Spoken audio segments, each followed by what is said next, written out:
never used to believe in ghosts. I used to think all the stories about vengeful spirits and restless souls were just jokes spun from fear, or worse, delusions of lonely people trying to fill the silence of the night. That was before I set foot in Adams, Tennessee.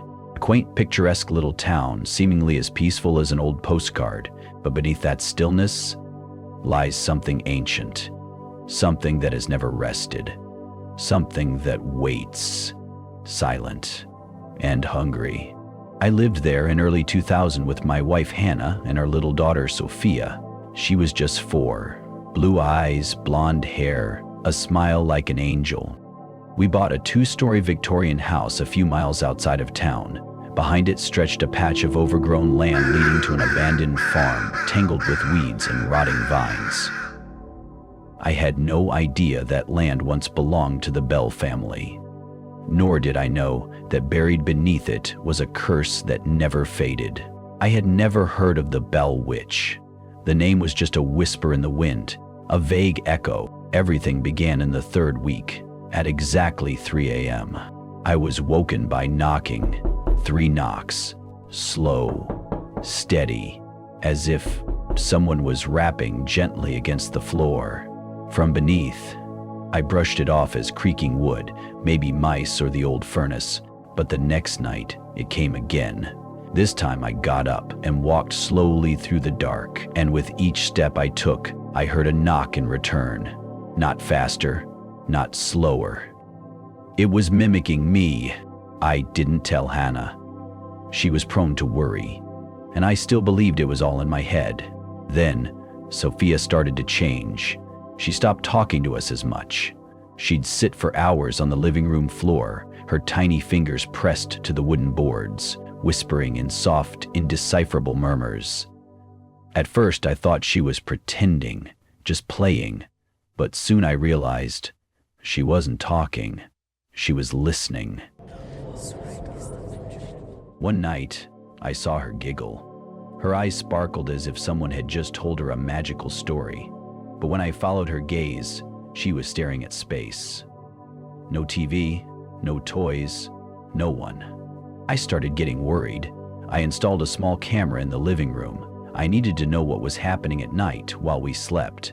I placed it in the far corner, facing the rug where Sophia usually sat. And then, on the night of March 12th, I saw it. Sophia sat with her back to the camera. At 3:01 a.m., she gently knocked on the floor 3 times. And from the corner of the screen, out of the darkness, a figure appeared. A woman, tall and thin, dressed in a long black gown. Her hair is white as ash, but she had no head. I froze. I played the footage again and again. The figure was still there, not a trick of the light, not a dream. She walked towards Sophia. No face, no mouth, and yet, it looked like she was whispering something. I ran to Sophia's room. She was asleep, breathing softly, but on the floor was a crayon drawing. A headless woman holding hands with a little blonde girl. Underneath it, in shaky handwriting, "I'll help her remember." I started researching the town's history. I found Wallace Griggs, a local historian who lived near the old cemetery. When I showed him the drawing, his face turned pale. His hands trembled as he said, "That's Kate Batts. She was accused of witchcraft. They beheaded her, and the head was never found." He told me that ever since her death, the land around here had never known peace. The Bell Witch legend came from her, not just because she was murdered, but because she was forgotten. She never left, he said. Every generation, a child hears her voice. The curse isn't death. It's a memory that was never told. I checked the camera again. Each night, thin wisps of smoke curled around Sophia's head. And one night, in a dim, flickering frame, the woman's face began to appear. Incomplete, like it was reconstructing itself from broken memories. She smiled, a crooked, horrible smile, and blood began to pour from her neck, soaking her dress. It wasn't just Sophia. I started hearing whispers everywhere in the house, in the bathroom, inside closets, from the attic, and worse, from beneath the floor. I decided to clean out the basement. Behind an old shelf, I found a sealed wooden box. Inside, a stained scrap of parchment, a silver hairpin, and a small cloth soaked in dried blood. The parchment read in scratchy handwriting, "She was silenced not by death but by fear. Bring voice to her pain." I called Wallace again. He guided me through an old ritual. A circle of salt. Sophia's drawing is at the center. 3 knocks. Call her name. I followed the instructions. The air turned ice cold. Walls cracked, lights flickered, and inside the circle, Kate Batts appeared, headless, in a black dress, silver hair falling like frozen blood. I called her name, over and over, in every voice I could muster. Smoke surrounded me, thick, suffocating, and then suffocating, and then a head fell into the circle. Not hers, mine. I woke up the next morning. I was still alive, but Hannah and Sophia were gone. No sign, no trace, just a trail of blood leading from the living room down into the basement. On the wall, a new painting.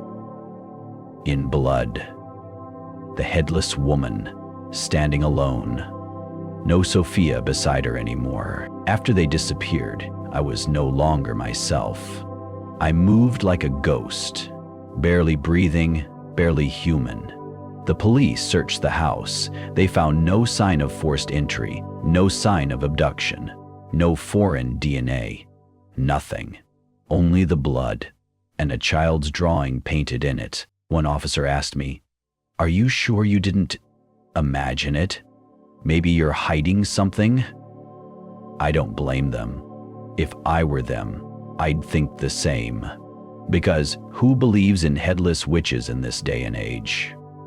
But every time I close my eyes, I see Sophia's face. No, not the whole face. Just her eyes, blue, lost, floating in black mist. I left Adams and moved to Colorado. I rented a small cabin in the woods, no neighbors, no cell service, no internet.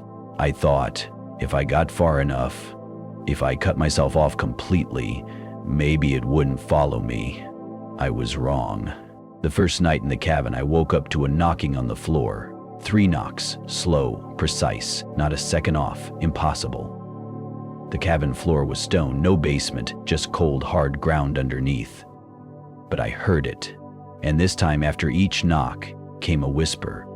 Not words, not sound, but a feeling. As if something was crawling into my heart, planting memories I never had. I started dreaming. But the dreams weren't mine. I saw myself in a dress, standing in a wheat field. A horse screamed behind me. A man's hand clutched my throat. I screamed, but no one came. I was dragged through thorns. I clawed at the dirt, trying to escape. Then, the blade. I saw my head fall into the field, still conscious, still watching, still hating. When I woke, my neck throbbed like it had been cut. My pillow was soaked in cold sweat, and beside it was the same old silver hairpin I saw in the wooden box. I left everything behind, or maybe it never left me. How I went to the local library and searched for everything I could find on Kate Batts, and there, buried in old crumbling archives, I found something that shattered me. A forgotten statement from a 4-year-old girl named Sarah McAllister, dated 1880. Sarah lived next to the Bell family. In her words, Sarah said, every night she heard a woman whispering beneath the floorboards, telling her sad stories, broken memories of death, betrayal, and being forgotten. She said she doesn't have a head, but she still remembers. She told me to remember for her. Disappeared 2 weeks later, no trace, no body. She just had one drawing left in her home, the headless woman standing beside a blonde-haired little girl, identical to Sophia's drawing. That's when I realized that no one was killed, no one was kidnapped. They were kept to remember, to be vessels of her pain, because Kate's spirit can't move on without someone carrying her memory. And to survive, she must live in the minds of others, especially children. Minds soft, open, easy to shape, easy to control. But as they grow, the memories fade, and she must find a new child. A cycle, a loop of living memory. I don't know why I survived. Maybe because I never truly believed until it was too late. But one thing I know for sure. I still hear the knocking, no matter where I go, even if I plug my ears, blast music, take pills, it still knocks. And every time, I remember a little more. A dream, a whisper, a lullaby in a voice I don't know. I'm becoming her vessel, a living memory, a cursed keeper. If you ever hear knocking beneath your floor, don't try to explain it, don't turn around, and never, ever let your child sit alone on the floor, whispering into space. Because one day, they'll start to draw, and you won't be able to erase it. Not ever.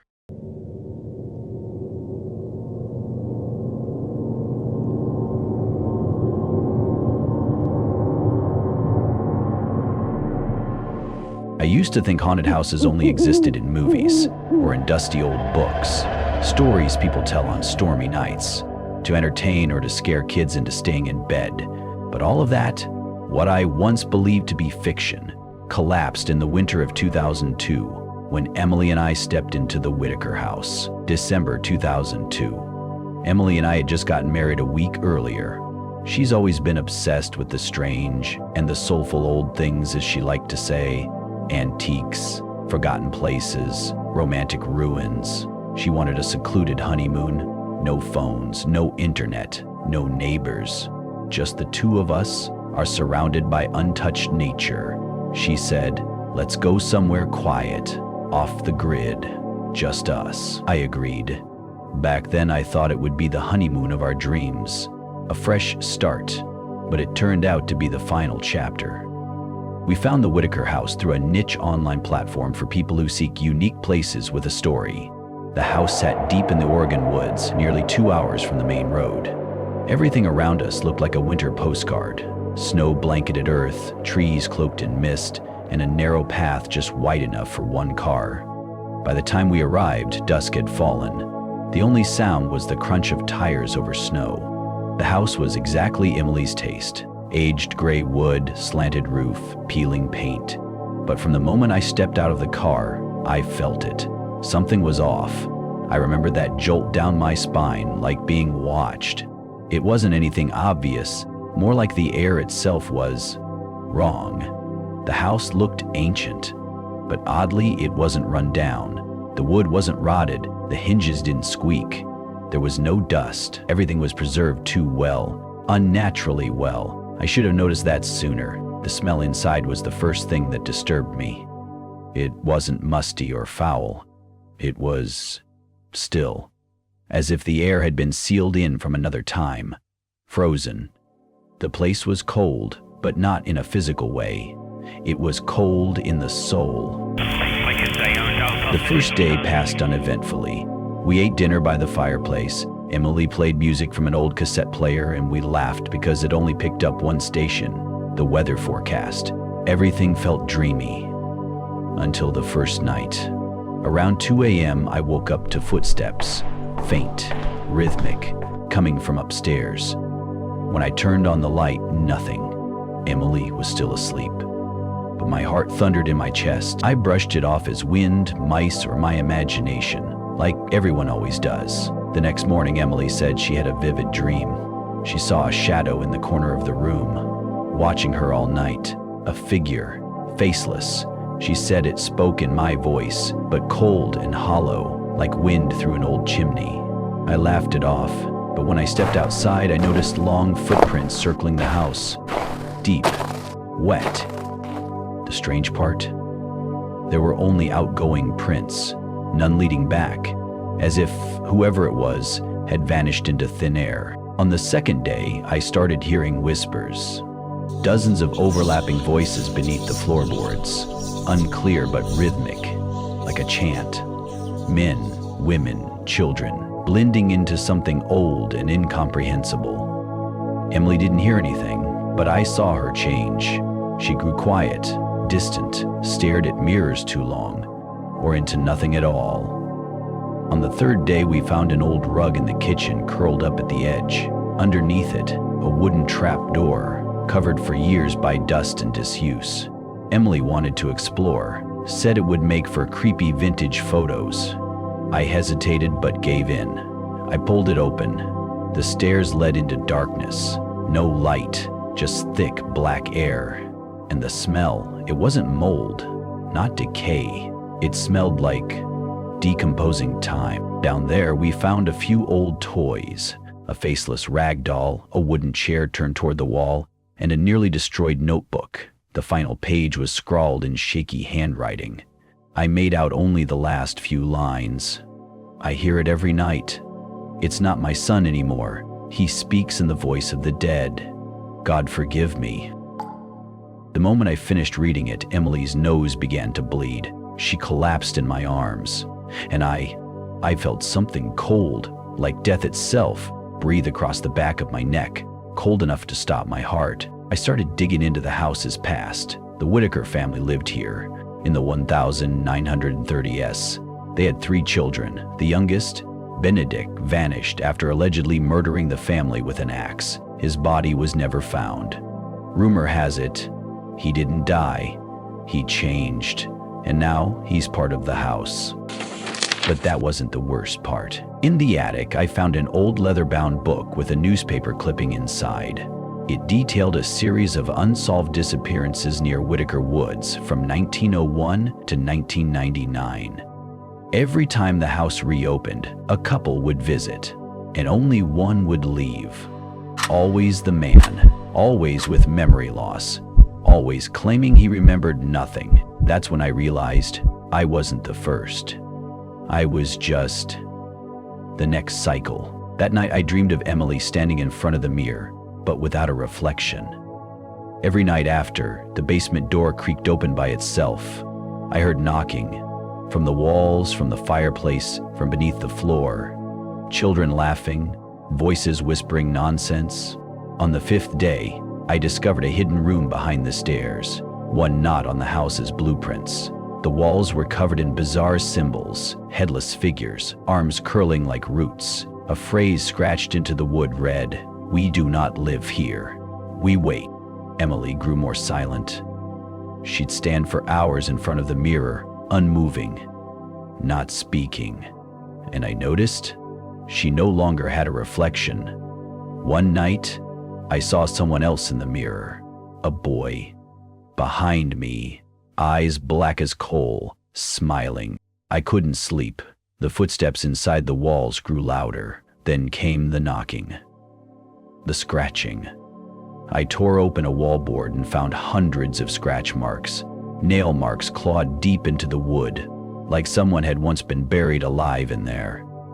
I found strands of hair, dried skin, a message. He's inside. Don't open it.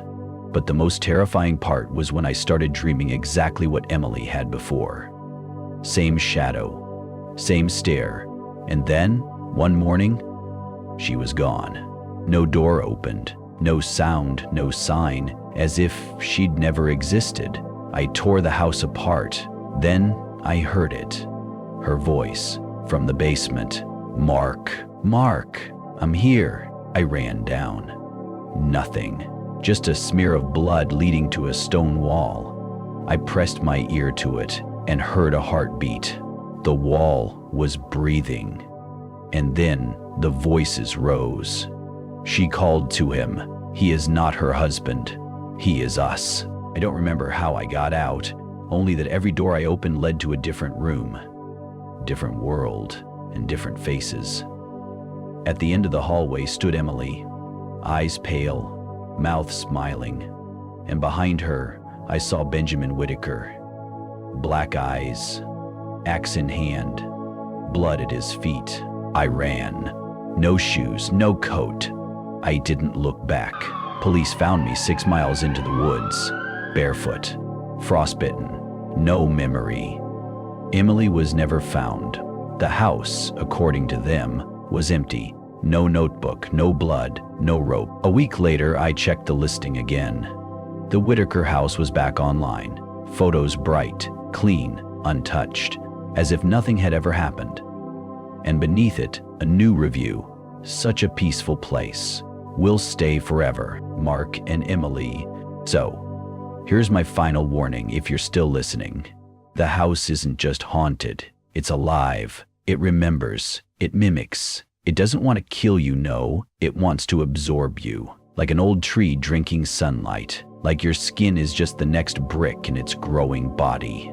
If you see the Whitaker house online, if the photos look perfect, if you see a review from Mark and Emily, don't click, don't read, don't go, because if you do, it'll take your face, your voice, and you'll be the next review. Among forgotten lands, there are towns that no longer have their names on any map, where old memories don't fade, but transform into the sound of footsteps behind you when night falls. St. Elora is one such place.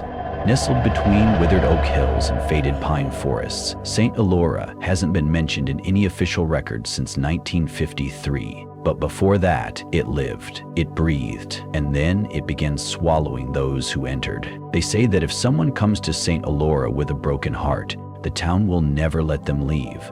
Not out of pity, but because it needs them, like a hungry mouth needing flesh, like an unfinished song needing someone to play it. I once thought I would be the last to survive. I was wrong. I came to St. Elora in the fall of 1949, carrying the ashes of my wife in a sealed ceramic urn. She died of a sudden illness. The old house in Chicago felt too cold. I needed a quiet place, a place where no one knew who I was. St. Elora gave me that. At least at first, I rented a small house on the outskirts of town, the only one still with a real estate agent. They handed me the keys and quickly vanished without a word. The house faced a larger, more foreboding one. The bricks were as red as if stained with blood, and the black slanted roof looked like the scythe of death itself. There was something about that house that didn't belong here. It didn't belong to this time, like a giant corpse slumped under a rainy night. They said that house belonged to Jonathan Creed. Jonathan Creed was one of the first settlers of St. Elora. He was a musician, and his wife, Margaret, was once a singer of French folk songs. People say they loved each other so deeply that they couldn't bear to be apart, not even for a moment.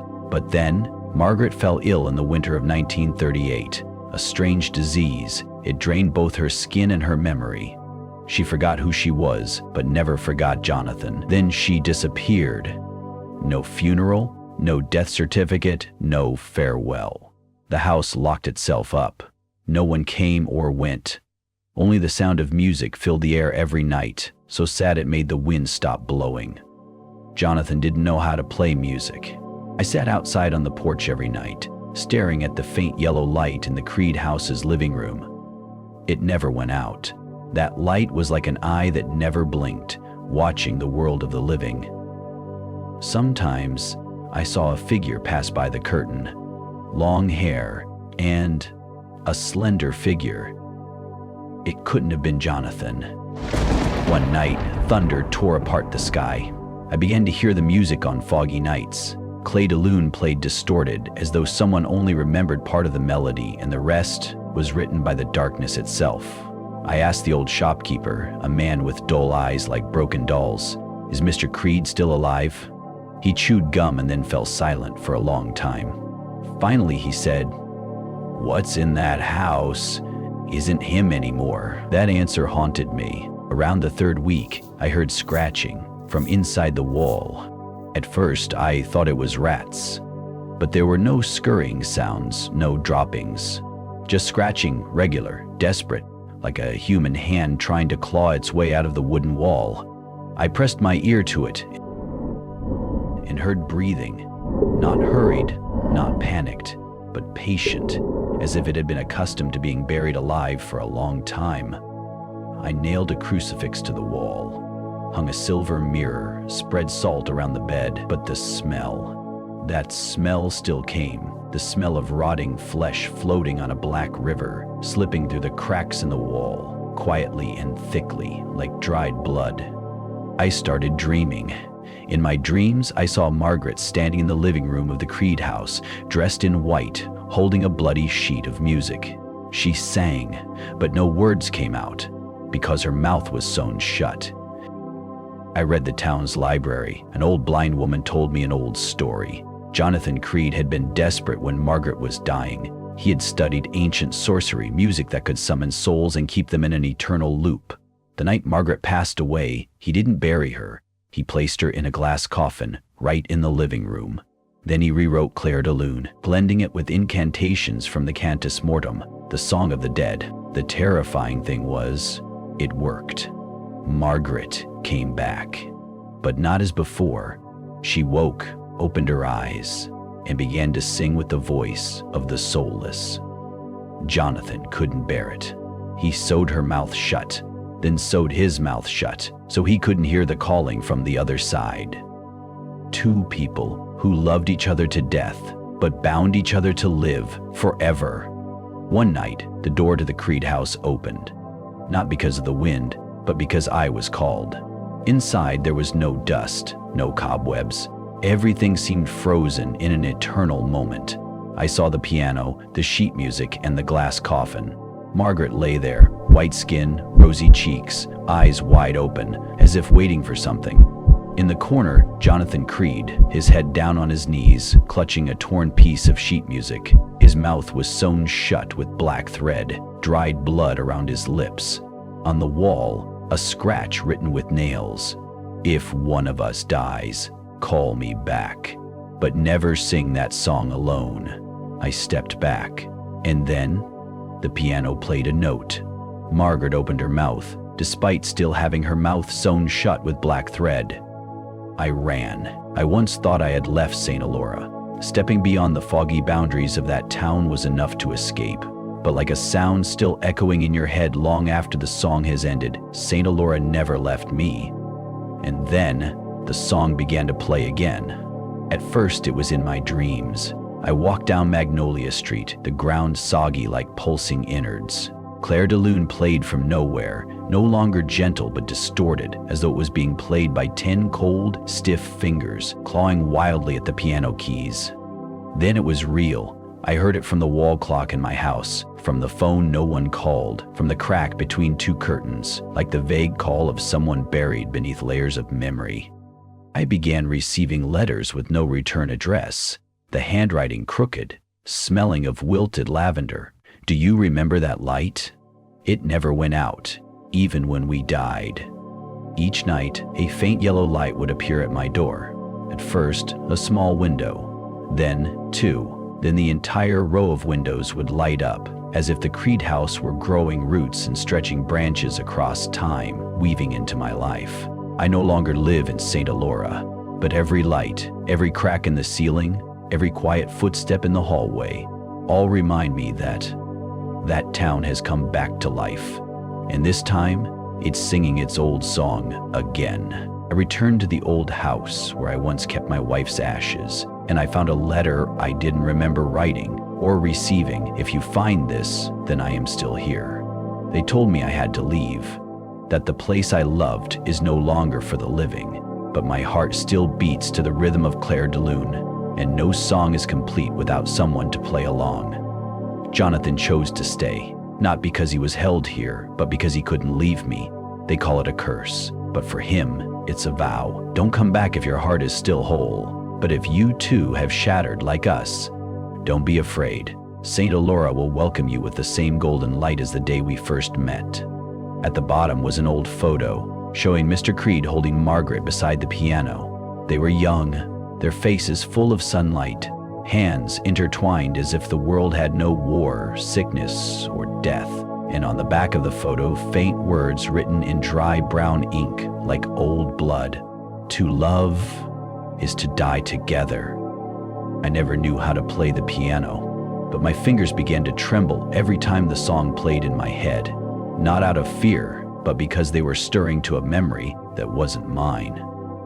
I placed my hands on the old piano in my new house, a piece of furniture I bought in an inexplicable urge, though I had no idea why. Dust covered it thickly, but the keys still shone, and when I touched the first note, it rang out, perfectly. Clair de Lune. I didn't read the sheet music. Didn't look at my hands, but the sound poured out quietly, smoothly, like someone was borrowing my body to remember their final love song. I played until the sun rose, and tears fell without me knowing. Not mine. I didn't cry, but I felt the pain in every key, as though two people who had loved each other so deeply that their hearts kept beating in every note of the music, even when the blood had stopped flowing. After that first night, I couldn't stop playing. Every time night fell, the piano would vibrate on its own. The keys would press down, even though I sat far away. The music echoed through the walls, creeping into my sleep, my blood, my breath. Then I began to see them, little pale arms, growing out of the dark corners of the house, from under the bed, from behind the curtains. They didn't touch me. They just played the piano. They just played that song. One night, when I woke to the sound of Clair de Lune echoing from downstairs, I walked down the stairs and found the living room in my house no longer a living room, but the room where time had been buried in Mr. Creed's house.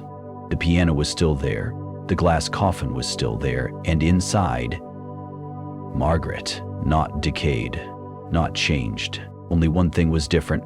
This time, she was staring at me. I realized I no longer belonged to the world outside. Every night I hear another piano playing from the empty houses, from the town without a name on the map. Saint Elora is singing its old song again, and now many are playing it with me, like a sad symphony. No audience, no end. Just the broken ones find each other through music, to remember, to fall apart, to vanish together. I am disappearing day by day, not physically, but slowly fading into the melody. I no longer speak much. I write letters, crooked lines of text, smelling of lavender. I send them, not knowing where they go, only knowing that others will find them, just as I once found Mr. Creed's letter. Tonight, Clair de Lune plays again. I no longer resist. I open the door. The golden light is waiting for me behind the curtain, and for the first time in many years, I see Mr. Creed smiling. Next to him, Margaret, her hand resting on his shoulder. The piano lies between them. A third seat is waiting for me.